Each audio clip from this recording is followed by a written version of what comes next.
Recovering from a stroke is hard, but these misconceptions can make it even harder. Let's talk about the most common ones that I hear and why they're wrong. And if someone you know has said or done one of these things to you, make sure that you share this video with them. Let's get into it. Misconception number 1. Problems with communication means lower intelligence. There are several different types of speech and communication disorders that can happen after a stroke, and the most common is probably aphasia. There are a few different subtypes which I think it's important to cover. Receptive aphasia, which means somebody has trouble understanding written and spoken language. Expressive aphasia, which means somebody has trouble producing discernible speech.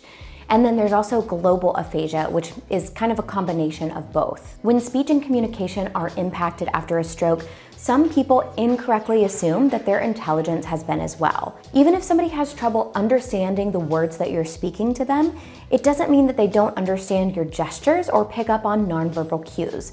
So it's really important to not speak like they're not in the room. Try using alternative communication methods like using simple gestures or perhaps even a communication board or app that was recommended by the speech therapist. Try to minimize distractions in the environment. Turn down any loud music or TV in the background, as it can make somebody with speech, cognitive, and communication disorders have a difficult time trying to concentrate. And lastly, 2 very important things. Don't finish someone's sentences if they have a communication disorder. Likely most of the time, you are not going to guess correctly what they're trying to say, and it can be incredibly frustrating for someone when they're just trying to get out what they want to get out, and you assume that you know what they're going to say. And give them enough time to respond. While it may feel a little awkward to you to have so much space filling a conversation, it allows that person to actually try to get out what they're trying to say and feel like they're a part of a normal human conversation.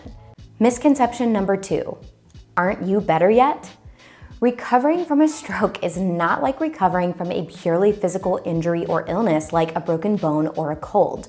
Neurological injuries take a long time to heal from, and there's no specific linear trajectory of how someone recovers. I've heard from so many survivors who get so frustrated by this question. Aren't you over your stroke? Aren't you perfectly back to normal? No, that's just not how neurological injuries heal. You're not just better after a few weeks or months. Often recovery is a lifelong process. And this can be especially infuriating when someone looks normal. Maybe you recovered and you don't have a lot of physical issues, but you still have ongoing invisible disabilities like neurofatigue, which can make you feel utterly exhausted all of the time. So instead of asking, "Aren't you better yet?" say, "How is your recovery going?" Or perhaps even simply, "How are you doing?"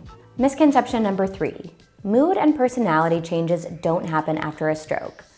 So mood and personality changes are actually fairly common after a brain injury, and this happens for 2 different reasons. One is that the part of the brain affected by the injury may control mood or personality. And 2, stroke is a medical trauma. It's a life-threatening event, and having one can cause you to feel anxiety, fear, depression, and even develop PTSD. Especially early on, stroke survivors may lash out or be more emotional than they were before their stroke. And it's not necessarily that they're angry with you, but they may be angry at the situation. Even though it might be difficult, it's so important to help support that person as they're undergoing these mental health changes. Because like I mentioned, they can develop PTSD, have anxiety and fear around having another stroke, general anxiety about having this new disability, or depression and grief surrounding the disability, as well as anxiety about what life will look like in the future. They may also be experiencing a condition called pseudobulbar affect, and this can cause emotional lability, or meaning that they may have outbursts of crying or laughing without really meaning to, and it may happen at inappropriate times. But they have relatively little control over this. And an important distinction, this is not a mood disorder, this is actually a neurological condition. You can check out this video here that I made a while ago if you'd like to learn more about pseudobulbar affect. Misconception number 4. Survivors are defined by their disabilities. Unfortunately, I think this misconception is too often applied to anyone with a disability, especially if it's a visible disability. And while this may seem like something that I don't need to explain, I'm gonna say it anyway because the misconception continues to be perpetuated. People with disabilities are still people. even if they don't have a visible disability. So treat them like a person. And if someone doesn't have a visible disability, don't assume that you know what's going on in their lives. I know you've seen those videos of people who are parking in a handicapped spot, but maybe they don't walk with a walker or a cane. Is there a disabled badge on my car, yes or no? Well, there's a badge, but it doesn't look disabled. But it may be a stroke survivor who has neurofatigue, and parking at the back of the parking lot and walking all the way into the store is just not feasible. So don't make assumptions and just try to treat people like you would want to be treated. Misconception number 5. Stroke survivors are lazy. Going off of that last example, neurofatigue is a very real phenomenon after stroke, and it is not like typical traditional fatigue. Neurofatigue doesn't get better with rest or sleep.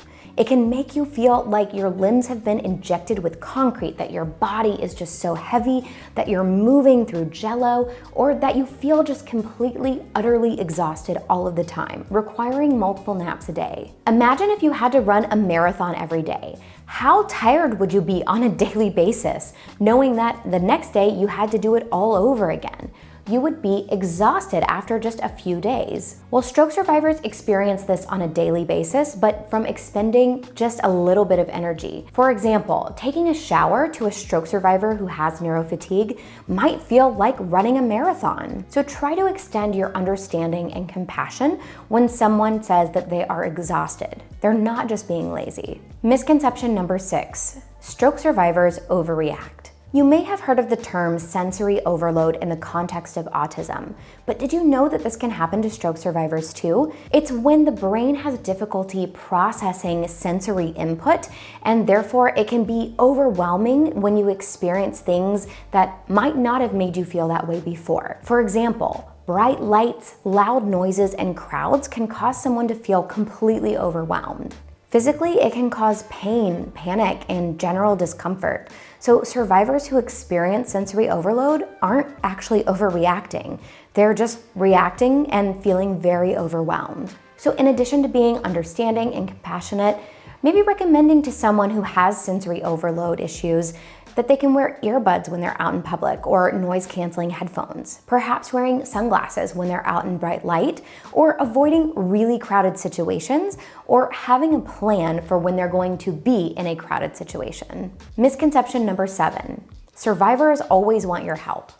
While some stroke survivors may need help for some things, it doesn't mean that you need to step in right away. Always make sure that you wait for that person to ask you for help and don't take over a task automatically. In fact, the more that you can encourage them to do on their own, you're actually helping to facilitate their healing and progress. This is because you're helping to boost neuroplasticity, which is our brain's ability to adapt and change. And neuroplasticity happens through repetition, intensity, consistency, and by doing things that are important to us.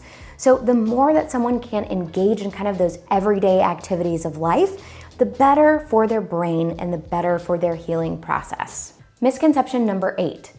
Strokes are always caused by unhealthy lifestyles. While the CDC reports that up to 80% of strokes are preventable, usually due to a change in lifestyle factors, this doesn't mean that all strokes are. In fact, some of them can be caused by issues with genetics, congenital issues, or other factors outside of somebody's control. The most common ones that we hear about are PFOs, or patent foramen ovales, which did not close during or after birth. This is a hole in the heart that can allow a blood clot to pass through, go up to the brain, and cause a stroke. We also hear often about AVMs, arteriovenous malformations.